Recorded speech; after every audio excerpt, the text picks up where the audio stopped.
Hi, my name is Olivia LeSage, and I am a travel nurse recruiter with MedStaff. Before I started recruiting, I was a travel nurse myself with Atlas and had an absolutely amazing experience. We decided to live in a bus after my husband and I went on our honeymoon to Italy and Greece. It was so life-changing for us to just kind of see another culture and how others live and, enjoy life and all of those things. So we were like, when we came back to the US, we're like, we've got to see more things and how can we do that long term?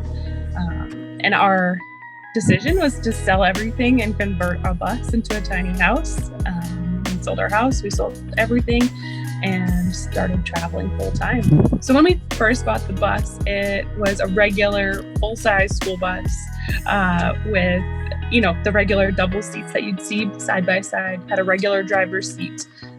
So we drove it home, and I'm pretty sure that night it was like really dark out when we started demoing it and tearing everything down and trying to cut the seats out and rip up the floor and all of that stuff. So yeah, it was a regular full-size school bus. It was not green, it was bright school bus yellow. Overall process took us about 1.5 years to fully convert it. We cut the roof in half and raised it up a foot.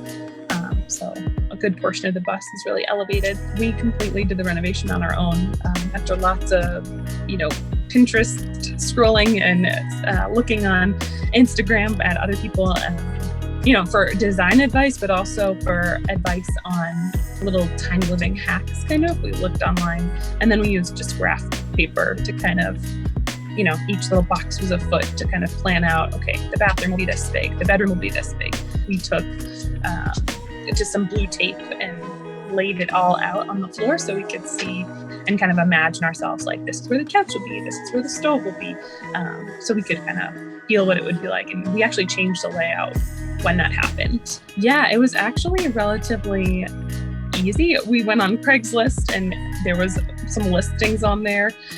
We're from Massachusetts and we had to drive to New Hampshire just to check it out. We went with my stepdad, who's a mechanic, kind of helped us look over it head to toe and make sure that it was like mechanically sound and okay and not super, super rusted, since it's from New Hampshire and, with all the salt in the crazy winters.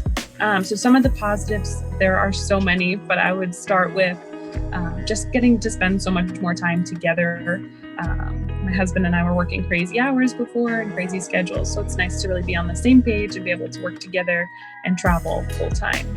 Same with our dogs, absolutely love it to just be able to be with us, number one, all the time, to go on walks literally constantly, and run free and see new things and new lakes and new forests.